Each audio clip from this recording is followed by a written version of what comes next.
दोस्तों, परीक्षा से पहले और लड़ाई से पहले थोड़ा सा डर जाना, थोड़ा सा डर लगना बहुत स्वाभाविक सी बात है। बड़े बड़े योद्धा को डर लगता है, बड़े बड़े विद्वान को डर लगता है, बड़े बड़े जो परीक्षाएं देने वाले होते हैं, आईएएस पीसीएस की परीक्षाएं जो लोग टॉप करते हैं उनको भी डर लगता है। तो डर लगना इस बात की ओर इंडिकेट करता है कि आप हारने से डरते हैं, और अगर हारने से डरते हैं तो मतलब जीतेंगे जरूर आप।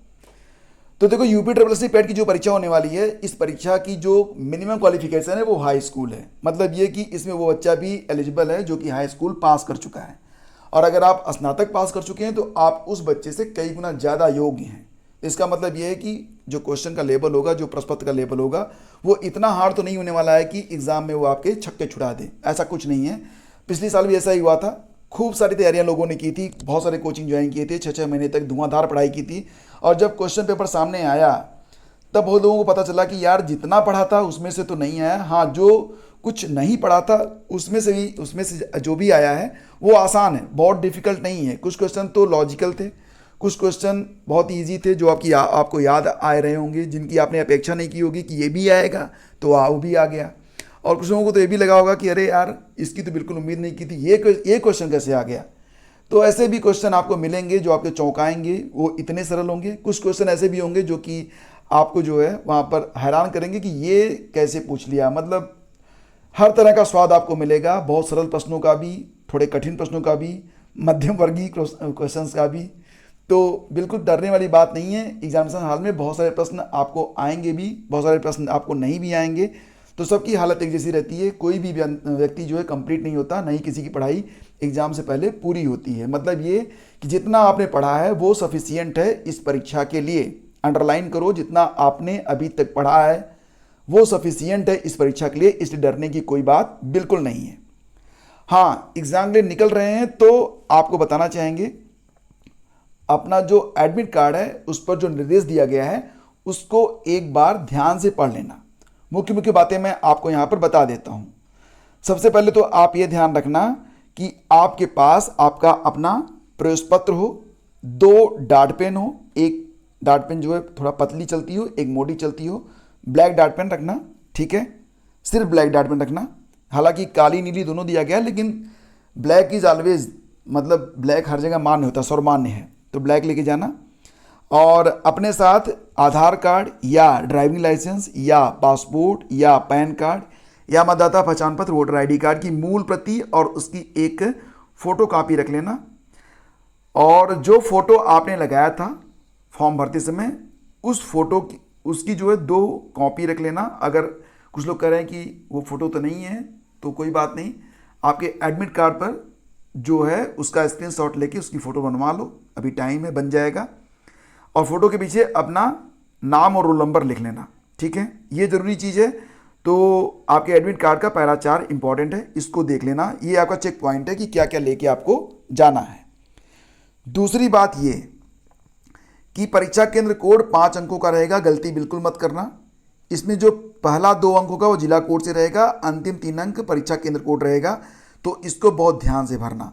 वैसे ओएमआर पर कोई गलती मत करना। ओएमआर पर अगर आपको लग भी रहा है कि बगल वाला तो सॉल्व करना शुरू कर दिया, करने दो, कोई फर्क नहीं पड़ता। आप अपना ओएमआर और जो आपकी जानकारी है बेसिक्स, उसको बहुत सावधानी से भरना। सभी जो ओवल हैं उसको बहुत सावधानी से काला करना, क्योंकि अगर ओएमआर में आप गलती कर दिए प्रश्न पुस्तिका क्रमांक भरने में, परीक्षा तिथि, पाली, केंद्र कोड, रजिस्ट्रेशन नंबर, अनुक्रमांक वगैरह भरने में, तो सारी मेहनत तो पानी फिर जाएगा। तो जो चीज़ें बहुत इंपॉर्टेंट हैं उसको बहुत सावधानी से आपको पूरा करना है। जरा भी आपको संदेह हो तो क्या करोगे आप, तुरंत जो आपके इन्विजिलेटर होंगे उनसे बात कर लेना, ठीक है। और गलत बिल्कुल मत भरना। एक बार पहले पढ़ लेना कि कहाँ कहाँ क्या क्या मांगा गया है, देन आफ्टर फिलिंग स्टार्ट करना, यानी कि ओएमआर शीट को बहुत सावधानी से भरना है। ये बात आप बिल्कुल ध्यान रखना। दूसरी बात ये है कि जो आपका पैरा 11 है प्रश्न पत्र पे दिया गया, वो ध्यान से पढ़ लेना। ओएमआर उत्तर पत्रक में निर्धारित स्थान पर हिंदी में पूरा नाम लिखना है। जब आप फॉर्म भर रहे थे तो वहाँ पर जो सिग्नेचर अपलोड हुआ था वो हिंदी और अंग्रेजी दोनों में था, तो नाम भी लिखना है वहाँ पर, हिंदी में नाम लिखना और सिग्नेचर वही करना जो सिग्नेचर आपने किया हुआ था। वहाँ पर हिंदी और अंग्रेजी दोनों में सिग्नेचर करवाया गया था, तो हिंदी में ही कर देना, क्योंकि हिंदी की बात यहाँ पर ज़्यादा हो रही है। अगर आपने वहाँ पर सिर्फ अंग्रेजी में सिग्नेचर किया तो अंग्रेजी में भी कर देना, लेकिन नीचे छोटा छोटा हिंदी में भी सिग्नेचर कर देना, ताकि ये ना लगे कि हाँ भैया गलती हो गई है, ठीक है। और अगर कोई भी आपको परेशानी महसूस हो तो परीक्षा कक्ष में जो होंगे आपके पर्यवेक्षक, उनसे तुरंत बात कर लेना, ठीक है। गलत उत्तर पर वही 1/4 अंक कटेंगे, ये बात ध्यान रखना। और मैंने आपको बताया था कि कैसे आपको जो है आंसर देना है। तो आंसर देने के लिए सबसे पहले क्या करना कि कुल मिला के 100 प्रश्न होंगे, 2 घंटे का समय मिलेगा। तो सबसे पहले जितने सरल सरल प्रश्न हैं, पहला क्वेश्चन बहुत सरल था, उसका उत्तर काला कर लिया, ठीक है।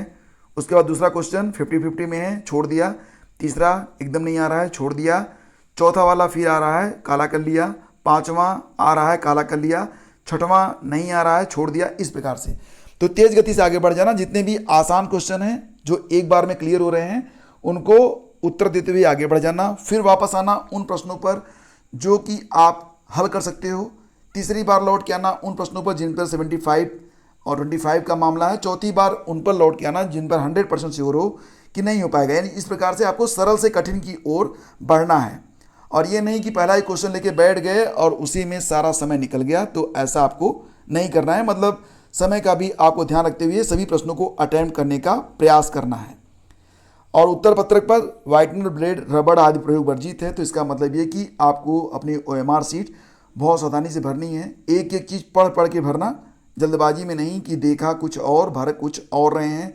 जहाँ रोल नंबर मांगा है वहाँ पर रजिस्ट्रेशन नंबर डाल रहे हैं, जहाँ रजिस्ट्रेशन नंबर है वहाँ पर डेट ऑफ बर्थ डाल रहे हैं और उल्टा पुल्टा कर डाल रहे हैं। तो कोई आपकी वहाँ पर हेल्प नहीं कर पाएगा, क्योंकि सभी लोग नियम से बंधे रहेंगे। कोई भी बंदा आपकी हेल्प वहाँ पर नहीं कर पाएगा, ठीक है।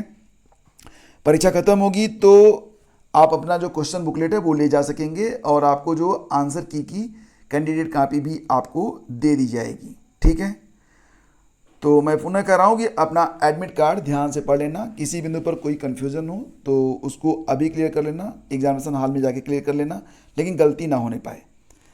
तो अपना सर्वोत्तम प्रयास करिए, बिल्कुल डरिए मत, सब कुछ बहुत अच्छा होगा। परीक्षा भवन में बैठने के बाद जो भी प्रश्न आपके सामने आएंगे, आपका दिमाग इतना सक्षम है कि उसका उत्तर देने में वो उस समय बिल्कुल कैपेबल रहेगा, ठीक है। पिछले साल के जो क्वेश्चन पेपर हैं, और अगर आपके पास समय हो तो एक बार देख लीजिएगा, नहीं है तो कोई बात नहीं यार, जितना पढ़े हो दैट सफिशिएंट, ठीक है। बी ब्रेव और तैयार हो जाओ और बिल्कुल सफलता आपको मिलेगी। Best of luck.